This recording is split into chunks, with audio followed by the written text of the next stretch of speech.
in between the thought waves, in between the two frames, screen alone is. And even while your thought waves are creating illusions, illusions are not reality. Screen alone is real. So when you come to a state of being disinterested in the world of the show and be just the screen, when that stage comes, that's called Paravairagya, supreme dispassion.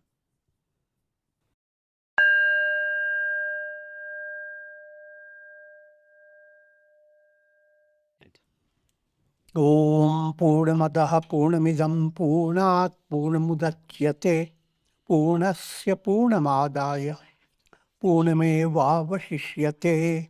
Om Shanti Shanti Shanti.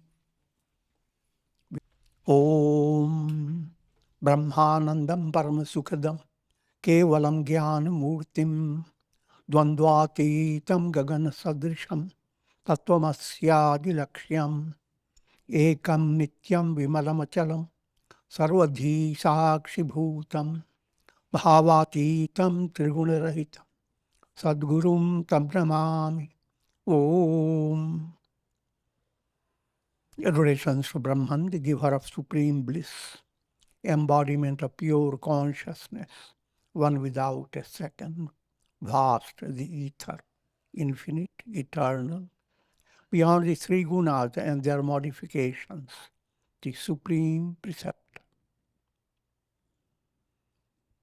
Yoga Vasistha Upashamprakarana, section 25, episode of King Bali. And as you recall, this powerful king who ruled over the three worlds, began to practice meditation. While practicing meditation, he recalled the teachings he had received from his father, Virochana. That recall became very effective.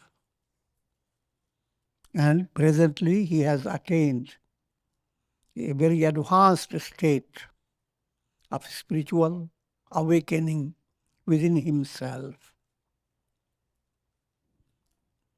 With this setting, all that you are being given is a general outline of soul's movement to liberation. All things needed highlighted. Because if somebody has attained liberation, you don't have to go into details of history. The moral behind the whole story is, now it is your turn. Apply all those things that you see in a person who attained enlightenment. Apply them in your life. King Bali reflected thus: I have recollected the wisdom that was imparted to me by my illustrious father, Virochana. I am on the way to enlightenment. I have developed dispassion towards the objects of the world. It is indeed fortunate that I now behold the realms of peace and bliss. For majority of people who are completely engrossed with the world, the realms of peace and bliss are remote. Lift up your eyes and you see the blue sky. But blue sky is what you perceive is not the reality. I'm just giving a simple way to understand that no matter how much you lift up your mind or lift up your head, the goal does not come into your view. Put it still in a simple way, the goal is Bhuma, unconditioned bliss. That is difficult to understand. Then the goal is to know your soul. Who am I? The self. What is the self? If that is realized, self-realization is the goal. But in order to attain that goal, you have to differentiate between illusory movement, delusional movement, and a real movement. Delusional movement is to seek happiness in the realm of time, space, causation. To find happiness while maintaining your personality with your bones and flesh and blood, with your brain and with your nervous system. While maintaining this personality, to develop an idea you have attained, or that wouldn't be real, because your own personality is not reality. Your personality is like a big iPad. No matter how wonderful news you receive in your iPad, that's not the end of the game. So, karmically based attainment is experienced through your iPad, through embodiment. Without embodiment, you will not have karmic experience. And all karmic experiences, no matter whatever you can imagine, the most majestic, etc., will not grant you absolute fulfillment, because it is not the reality. All your experience is hanging on your nervous system. This point being understood, now you are going to begin to develop profound Vairagya, dispassion. First stage of Vairagya, you begin to understand things in the world that fascinated you. The fascination does not come from the objects. The fascination behind fascinations is your subtle spiritual instinct of discovering who am I. You love the I. So, therefore, you are looking for pleasures of the senses. Pleasures of the senses, to put it just in a simple way, objects don't give you any pleasure. But if mind has created a desire, mind holds a stress. And presentation of object releases that stress.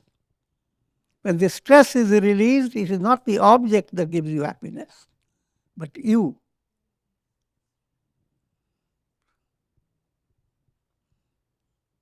And as I have explained to you before, Vairagya has two stages.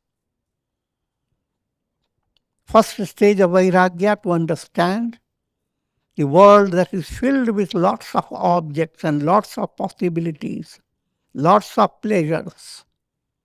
That world will not be fulfilling for your thirst of your soul. That Vairagya, again, if you study scriptures, it has stages. First stage is called Yatamanam. You start striving. You go on thinking about the defects behind objects. So as you go on thinking about it, then your mind begins to develop little maturity. Vyatirekam, come to a stage when you realize that you have developed degrees of Vairagya.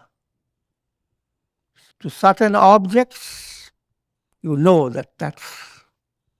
you cannot be tempted by those objects. The question of temptation does not arise.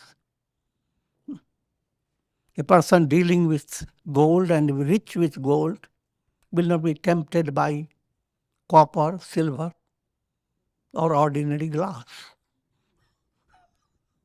So, but then the person having all that may be tempted by something else. So there are different degrees of temptation, different degrees of control. You have greater control of your tongue in the manner of taste, but little control of your tongue when you start spilling out.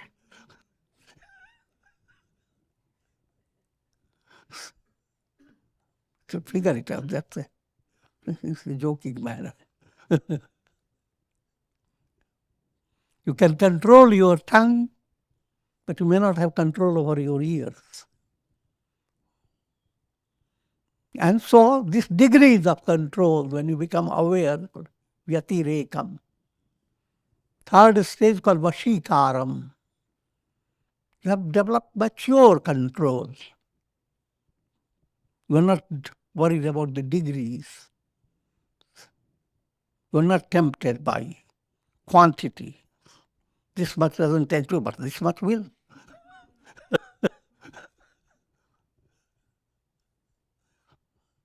You have complete confidence that certain objects, you will never go after. Crude illustration, you are trying to save yourself from diabetic problem, then you are not going to be tempted in a beautiful shop where all types of rasgullas and sweet things are displayed.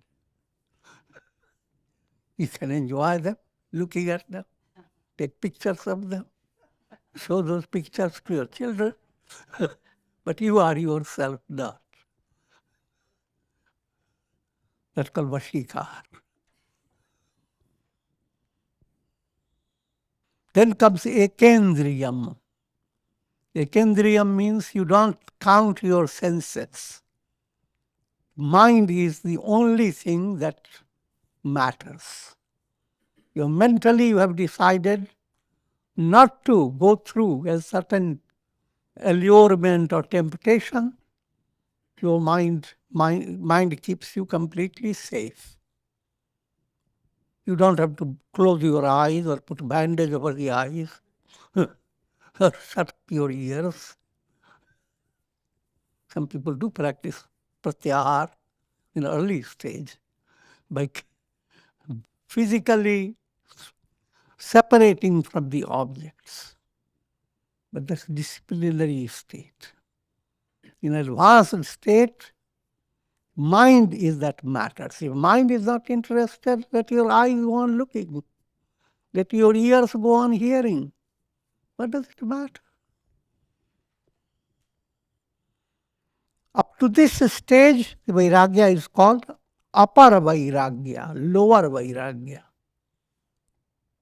But now if the Vairagya starts developing in a profound way,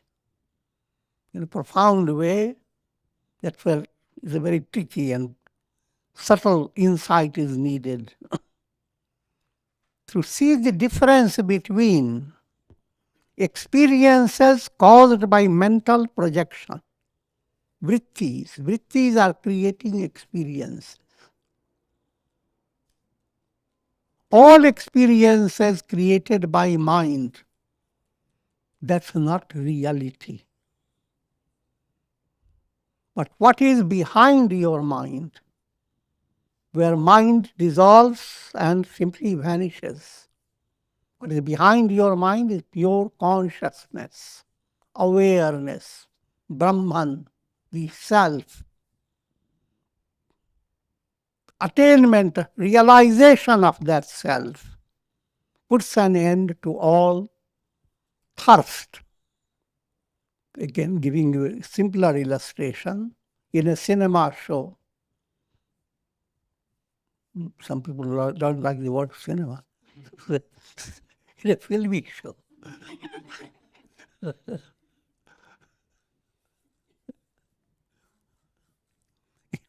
you are watching the show. You are engrossed with things that are being brought out through projections. Show you nothing but frame after frame, pictures are being projected in such continuity that your eyes can't detect it. And so, therefore, all that you are seeing is illusion. In between the thought waves, in between the two frames, screen alone is. And even while your thought waves are creating illusions, illusions are not reality. Screen alone is real. So when you come to a state of being disinterested in the world of the show and be just the screen, when that stage comes, that's called Paravairagya, supreme dispassion. That's the stage of divine love of God has reached the highest. How I have wandered through the world process again and again. I have amassed wealth again and again. I have enjoyed the pleasures of the senses. But now I have entered into the enchanting groves of spiritual peace. There is neither pleasure nor pain for me. This is what he is reflecting while he is relaxed and in the pose of meditation. In that state, you begin to bring your understanding what you have faced in the world. You are so much worried about presently how things are. And if you handle your problems better, all this will pass. New conditions will arise. Try to think in your mind how many times this type of experiment you have done, even in this life. And if your mind can become more open up through many, many lives that you cannot even count, and you have done the same experiment, same thing repeats. You develop in your mind your fervent desires, go after them, and you develop patience and endurance, and sometimes willingly, sometimes forced on you disciplines. Life presents all types of situations. Should we stay in that condition endlessly, looking for fulfillment in projections? Behind the projections, the absolute reality is Brahman. More surprisingly, you.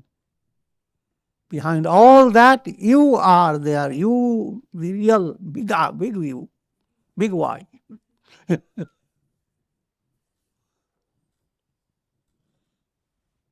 The big Y, same as I am.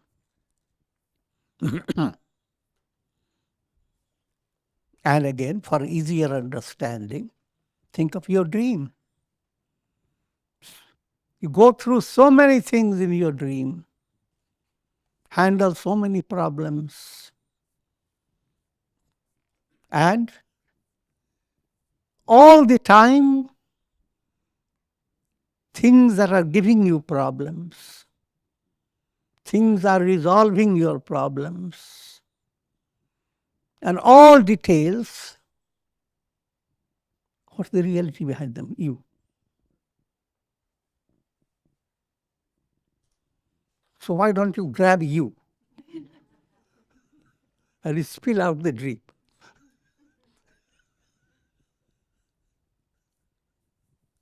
And you don't have to spill out.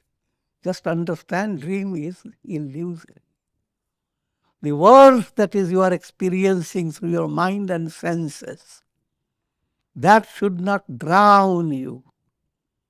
Rather, you should be in a position to open your big mouth and swallow it all.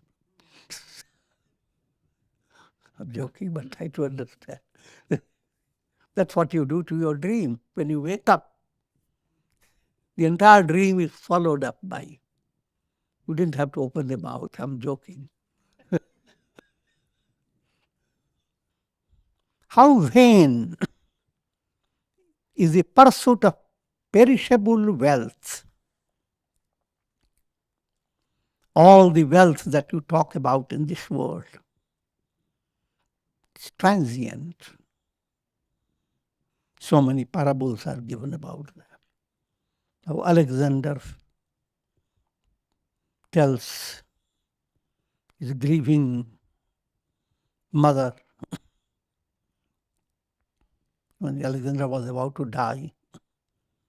He tells his mother that, "Mother, I will not part from you forever. On a full moon night, come to a cremation ground, rather the burial ground, and call out, 'Alexander, Alexander, my lal, my lalla.'" Joking.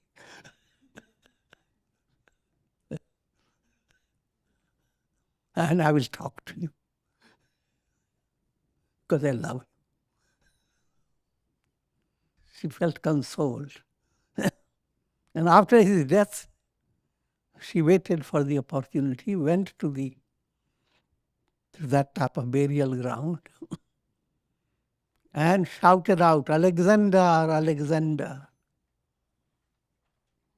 And 1,000 voices came to her ears. "There are millions of Alexanders here. Which one is part?"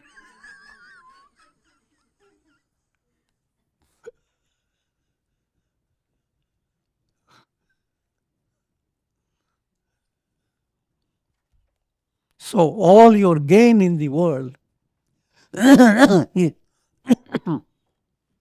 is perishable.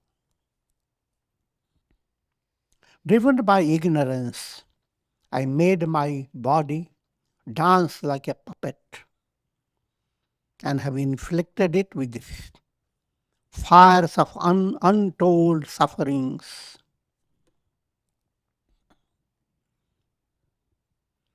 Simple point is there, misuse of your body and mind.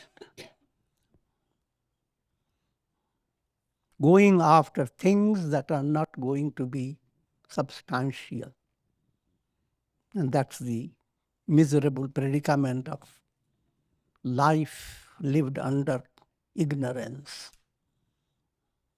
Human energy is constantly directed towards accomplishing what you want. But what you want, that itself is not seen in a healthy manner. In other words, go after wrong objective.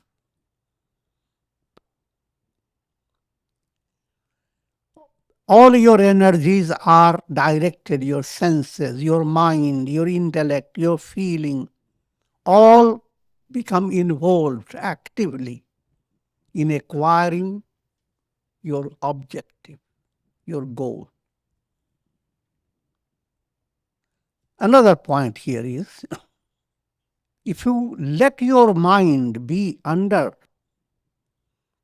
impurities, like all things you are going after is on the basis of your pride, your conceit, on the basis of your anger, revenge, selfishness,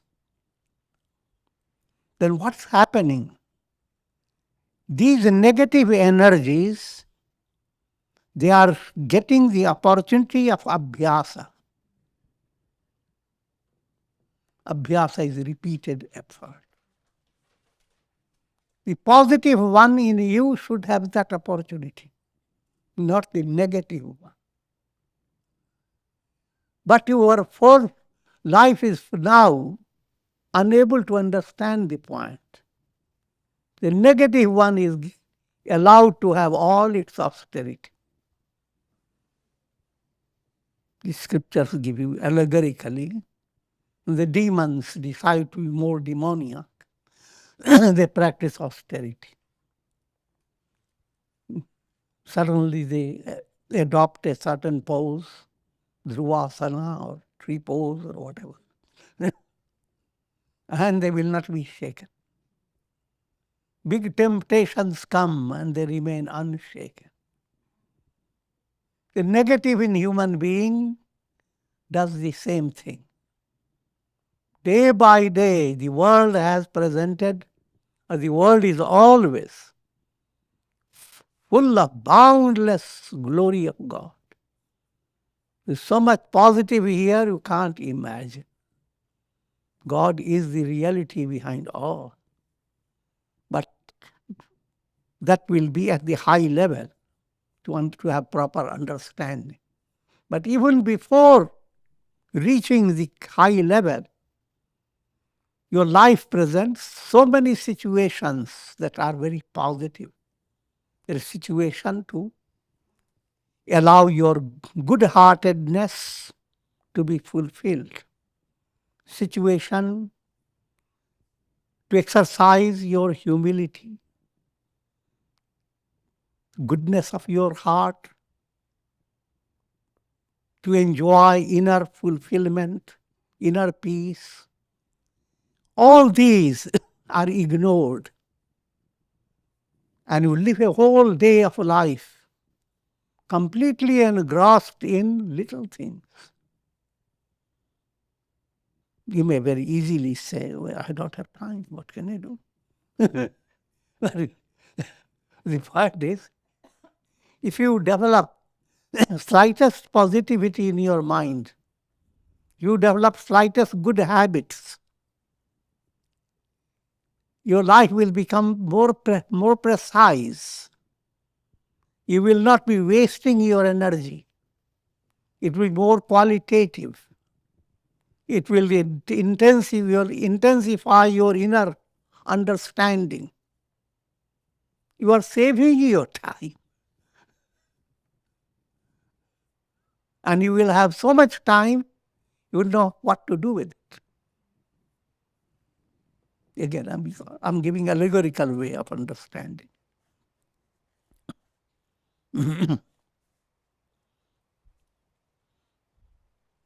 Now I have understood the vanity and emptiness that lies in pursuing the pleasures of the senses. It is ignorance that forces one's mind to believe in the alluring beauty of the opposite sex. It is passion that projects an illusory notion of pleasure on the body that consists of flesh and blood. It is a delusion that urges one to seek pleasure from insentient objects of the world. All this doesn't require much explanation. These pleasures of the senses are available in different forms throughout the world. There is nothing new to be gained through the repeated enjoyments of the sense objects. First point to understand, life moving towards pleasure of the senses. The idea that this will bring fulfillment. But now we come into a strange mathematics. The more pleasure, greater the thirst for pleasure. Not common mathematics.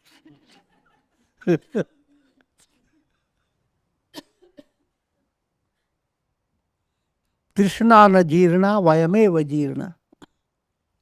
Cravings don't age. They become youth and you aged.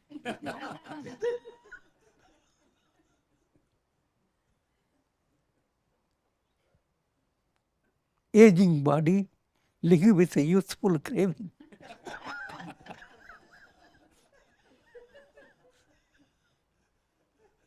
It's the worst situation.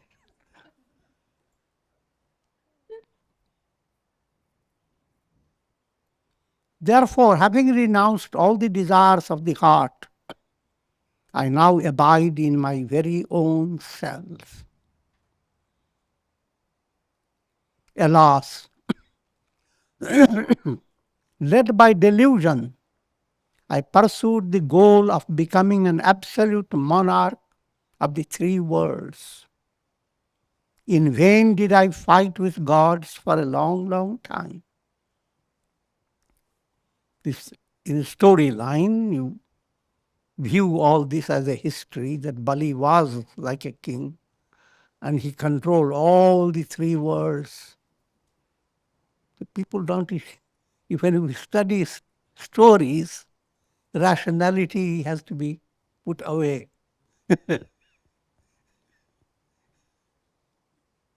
But I will not go into that detail. I'm making you understand all these stories are allegorical. Through Bali's story, what is being pointed out, that even if you had that type of idea, that you want to be the greatest power on this earth planet, to be recognized everywhere, the greatest. Bully. Not a bull, bully.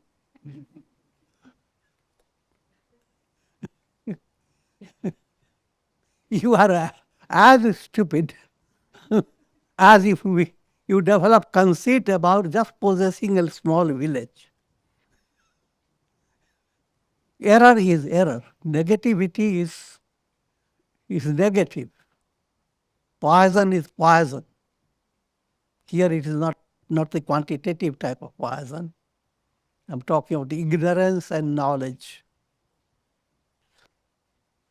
Even drop of ignorance you are trapped by is the same as you are trapped by ocean of ignorance. So, with the example of Bali and Ravana and others, you are given the whole totality. If you have everything under your control, still that's not fulfilling. You shouldn't therefore interpret, I'm not like Bali, I don't have everything. No, whatever is applied to Bali, it applies to you. Even though you may not have many things to control. Another point to understand, when we talk of three lokas, we are talking about the plane of practical reality, what you touch, what you feel, what you see, the plane of your feelings, how you feel, how your heart operates, and plane of your understanding. The entire world experience is in these three terms. It's a www type. It's a big website. The world itself is not a practical reality. It's Maya. So, the idea of dominating the entire world or dominating a little, that doesn't matter. The matter is the world you are experiencing in the three planes. That's not the desirable goal. It is a state of disease. Your soul is not healthy. Soul is not swasth. Swa is self. Stha, abide in it. Once you abide in the self, you are healthy. No more hell for you.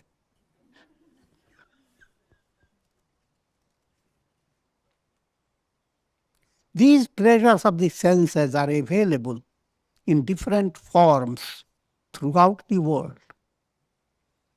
There is nothing new to be gained through repeated enjoyments of the sense objects. Therefore, having renounced all the desires of the heart, I now abide in my very own self. Alas, led by delusion, I pursued the goal of becoming an absolute monarch of the three worlds. In vain did I fight with gods for a long, long time. Fight with gods in the storyline, but practical fighting with your higher self, allowing the lower self to dominate the higher self.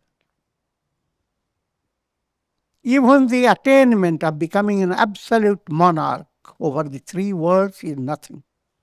Nothing but a mental torment. This point has to be understood. People who show themselves how successful they are, how powerful, and masses fall for it. They don't have any idea how much torture powerful people whose power is only just to be popular. They have no satisfaction internally because their popularity is based on politics. I'm joking. Not joking at the same time.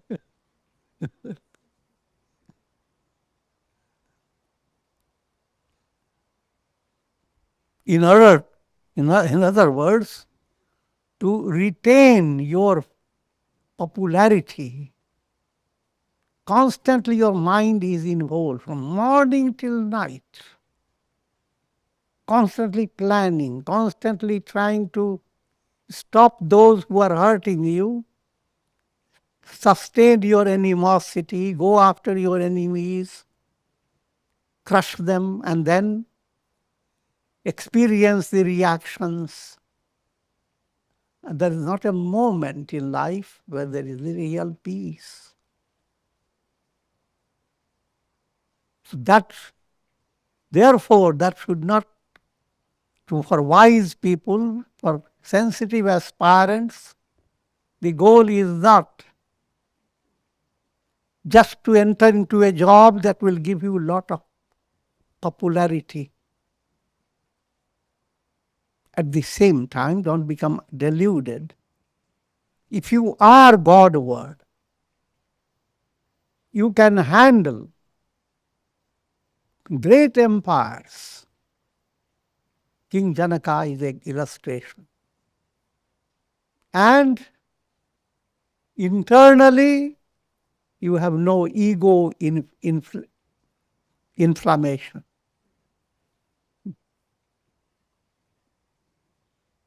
Why should I not indulge in my past errors, which will not serve? Why should I now indulge in my past errors, which will not serve any purpose? It's a very good message for everyone, see. Do not become engrossed in your biographical details.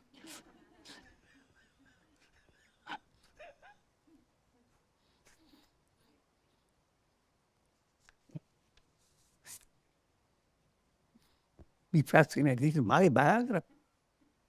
Let's see. How did I look as I was a baby?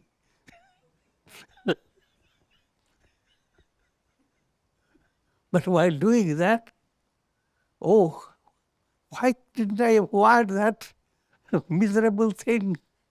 Why did I do something so shameful? Then you collect all the, and why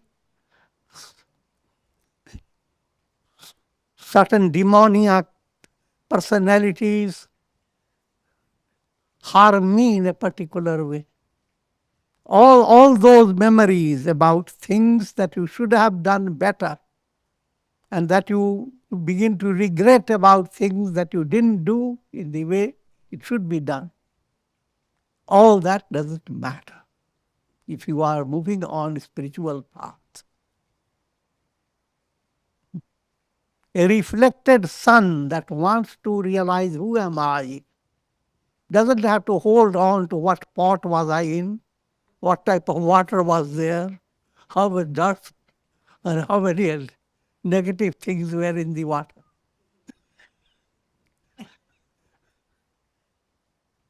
That's, that point has to be understood. Deep down you are asang, untouched. Now coming to very practical manner, practical way, learn lessons from your errors, but do not hold on to the memory of the details. Memory of details, that's not important. Lesson learning is important.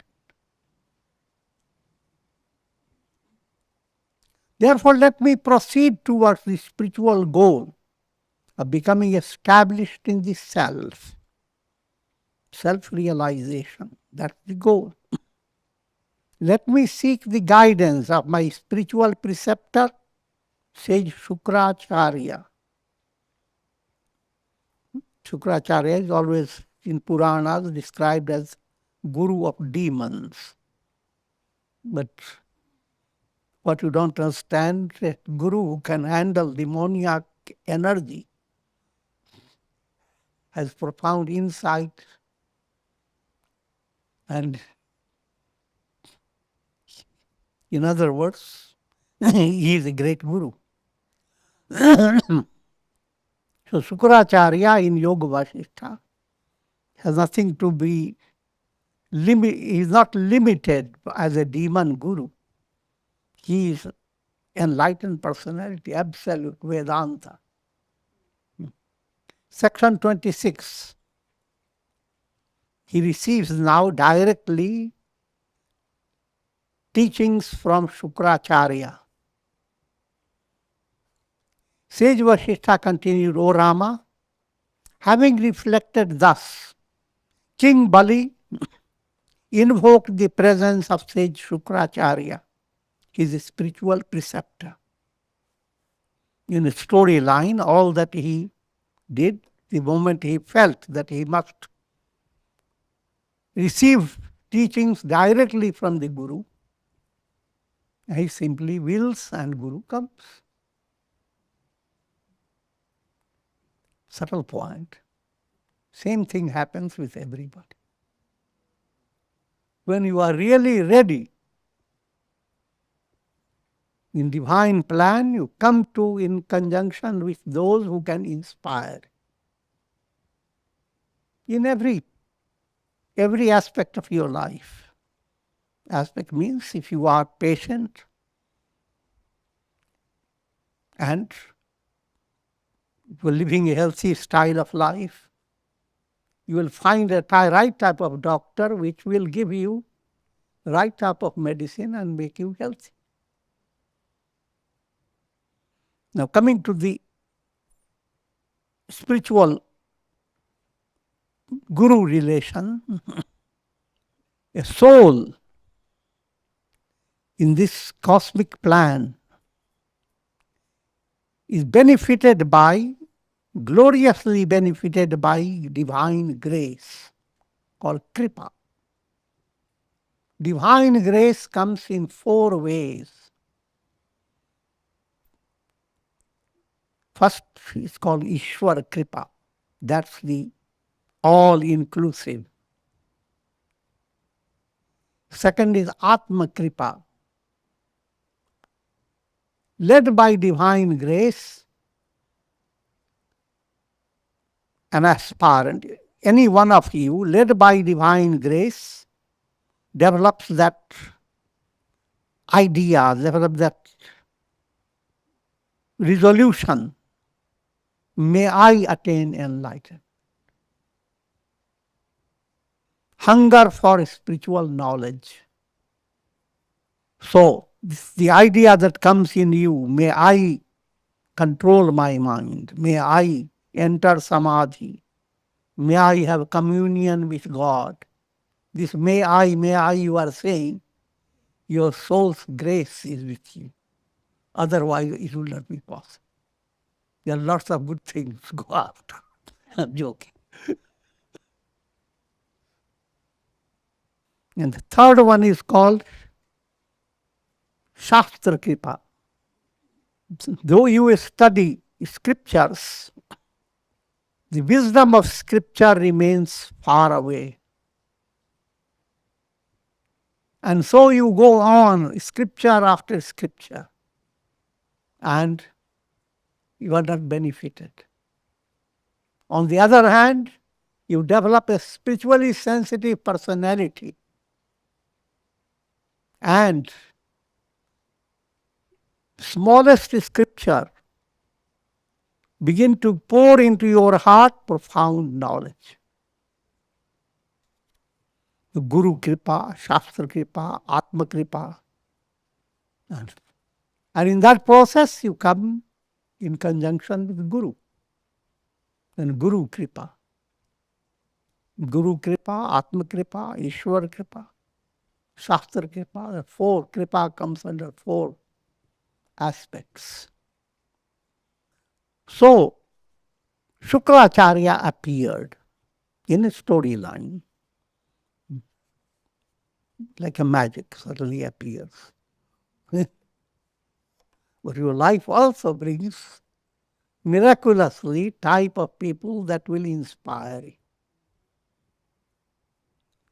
King Bali told his spiritual preceptor of his growing dispassion towards all the enjoyments of the world and of his increasing aspiration for self-realization. He asked Shukracharya for spiritual guidance. Then sage Shukracharya said, O king, I was on my way to the heavenly worlds to attain a divine mission. As long as there is a body, so long even the wise must perform duties in this world. However, let me impart to you the essence of spiritual wisdom. This world is essentially pure consciousness. As the mind dissolves into pure consciousness, one experiences increasing bliss until, in the state of self-realization, the experience of bliss becomes unlimited, unconditioned, and eternal. Sage Shukracharya gives the summary, the very essence. The essence is, all you are experiencing, don't go after experiences, consciousness. Your experiences are like reflections. Your consciousness is like a big lake. Which is real? Go after reflections or go after the lake? The lake is the reality. Pure consciousness is the reality. It's called Prajnanam Brahma. Therefore, assert within yourself the fact of your essential nature. You are not this perishable body. You are the self, the reality behind the illusory names and forms of the world. Cloud agrees with it. And with this we conclude. Om